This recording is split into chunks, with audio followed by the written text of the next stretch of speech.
Paano natin mapoprotektahan ang ating isipan?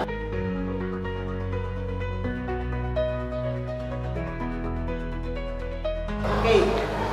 How can we protect our mind? Number 1, avoid yung mga bagay na makakasira sa iyong isipan. Like, ngayon ako sa internet, pornography. Protektahan natin yung ating isipan. Kasi maraming nasisira na kaisipan dahil sa pornography. No?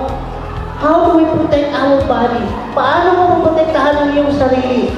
Iwasan yung mga bisyo.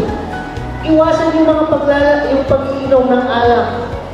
Iwasan yung paninigarilyo. Diba? And most of all, iwasan ang premarital sex. Kasi kailangan maprotektahan ang ating katawan. How do we protect our spirit? Paano natin maprotektahan ang ating sarili, ang spirit natin? So, una, iwasan mo yung mga tao na nag-i-influence sa iyo ng masama. Kapag siya ay nagsasabi sa iyo, tara, mag-one day tayo, iwasan mo na siya.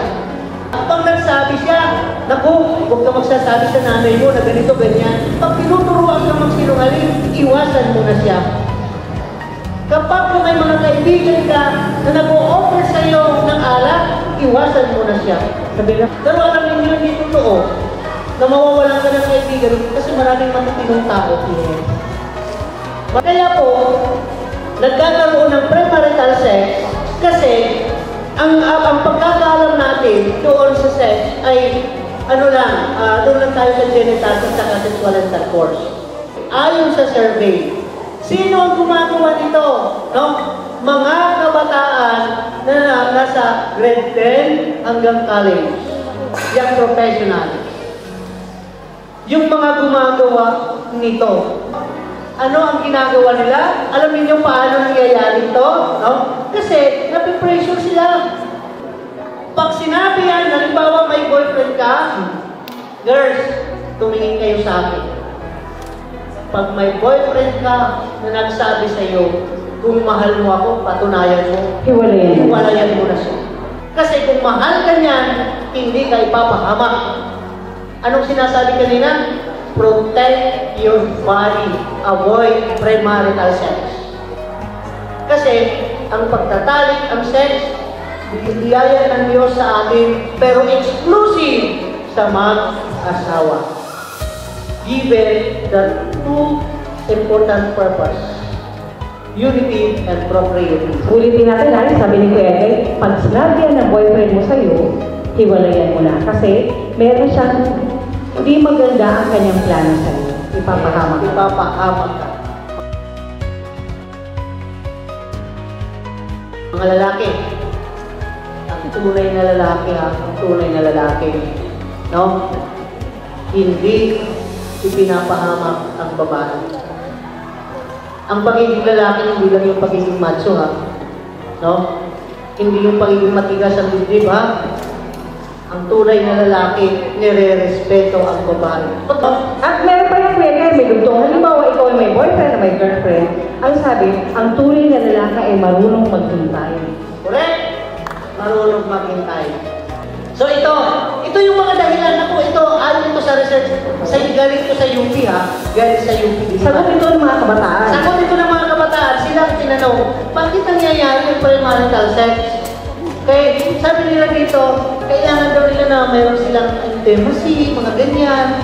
Kailangan ng belonging. Kailangan na, parang may belonging siya. Iba naman curiosity. Iba na curious. Nako! Anong nakaka-curious? Anong curiosity dyan? Huwag niyong susubukan yan. Masisira lang ang buhay. At ang sagot naman ng ibang kabataan, bakit sila nag-engage sa premarital sex? Nagre-rebelde sa magulang. 21 years old na yung panganay namin. Alam po ninyo, ganito, mga anak. Kung may problema kayo sa magulang ninyo, hindi sagot yung pagre-rebelde at mag-engage ng mga bagay na hindi dapat ninyo ginagawa.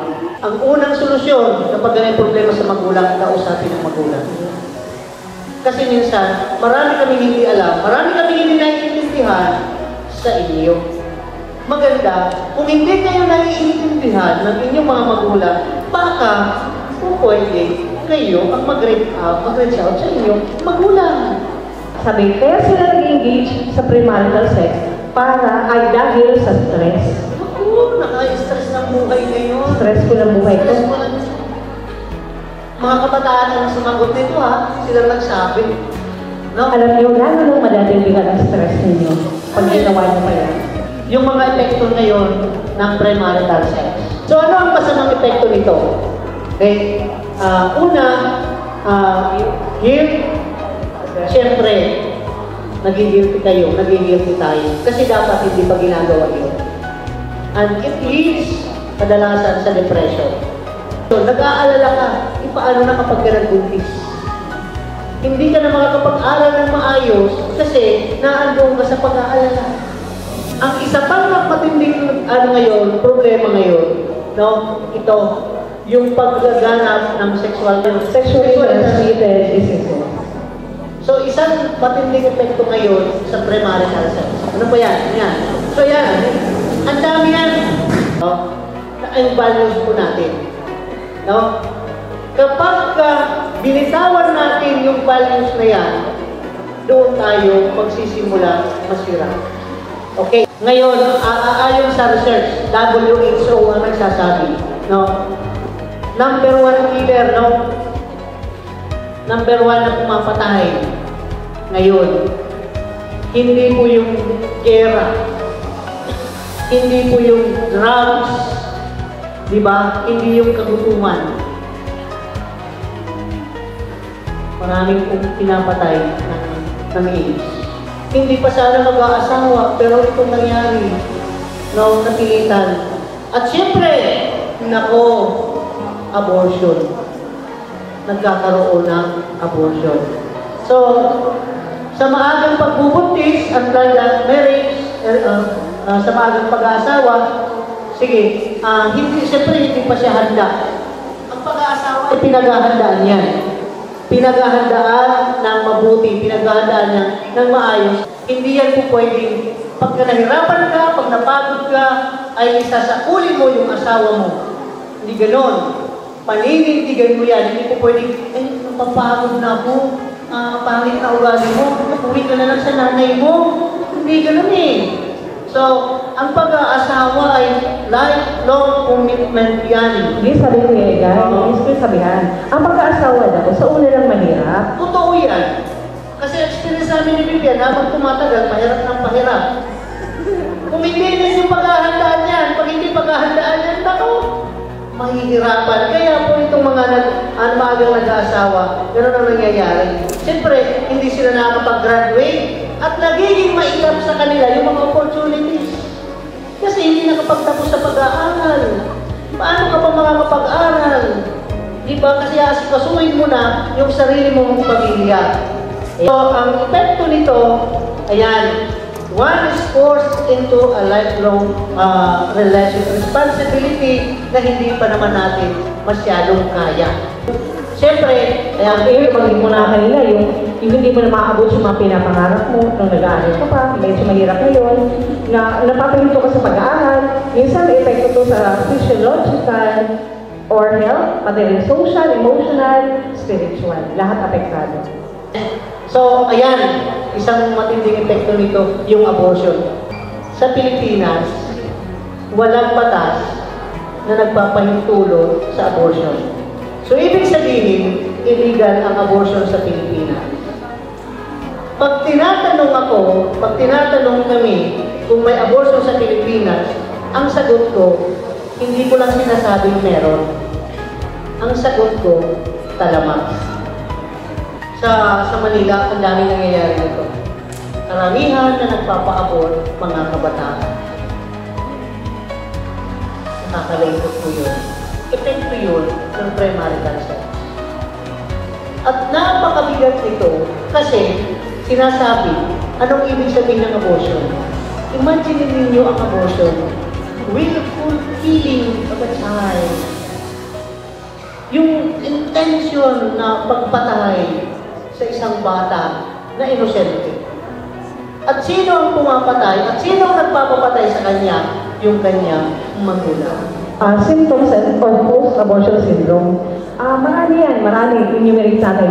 Pero ito hindi malinaw sa isang nanay na nagpapa-abort. Ang iniisip niya lang, mawala yung baby sa tiyan niya dahil problema. Pero hindi niya alam, hindi lang yung baby niya ang nasa bingit ng kamatayan, kundi pati rin siya. Hindi niya alam na pagka ginawa na yun, maaari rin siya mamatay. So far, dito sa namin sa counseling center po namin sa Makati, ang number one na problema ng mga pumupunta sa amin itong mga nagpa-abort, anxiety. Kasi grabe ang konsensya. Imagine mo, iisipin niya, pinatay ko yung baby ko. Imagine mo, isipin ng tatay, pinapatay ko yung baby ko. Hindi ko na ipagtanggol, hindi ko na ipaglaban siya. Papayagan niyo ba na ang aliman sa mga iyon ay sirain ang kinabukasan mo? Ang sagot, nasa inyo. Unahin ang iyong maulan na kinabukasan. Huwag magpatukso sa tawag ng laman. Oo, sa Espiritu Santo, humingi ng pagkabay. Sa tamang landasin, ika'y matatagumpay. Kabataan, nasa iyong kamay ang bukas. Bawat pangarap, simula ng pag-asa. Huwag kang hinaan, ikaw ang pag-asa. Sa ating bansa at simbahan, ikaw ang